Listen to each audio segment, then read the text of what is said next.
போகி பண்டிகை தமிழகம் முழுவதும் உற்சாகத்துடன் கொண்டாடப்பட்டு வருகிறது. புதுச்சேரியில் கடும் குளிரையும் பொருட்படுத்தாமல் மக்கள் அதிகாலையிலிருந்தே வீட்டின் வாசல் முன்பு பழைய பொருட்களை தீயிட்டு எரித்தனர். சுற்றுச்சூழலுக்கு பாதிப்பு இல்லாத வகையில் பிளாஸ்டிக் பொருட்கள், டயர்கள் உள்ளிட்டவற்றை எரிப்பதை மக்கள் தவிர்த்தனர்.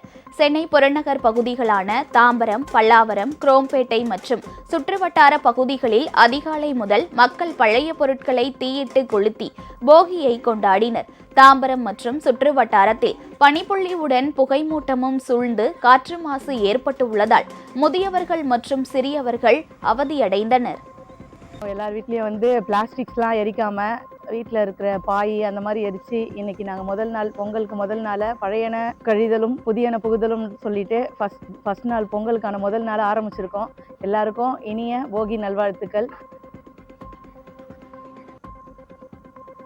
செங்கல்பட்டு மாவட்டத்தில் பொதுமக்கள் அதிகாலை முதலே வாசலில் கோலமிட்டு பழைய பொருட்களை எரித்து போகி பண்டிகையை கொண்டாடினர்.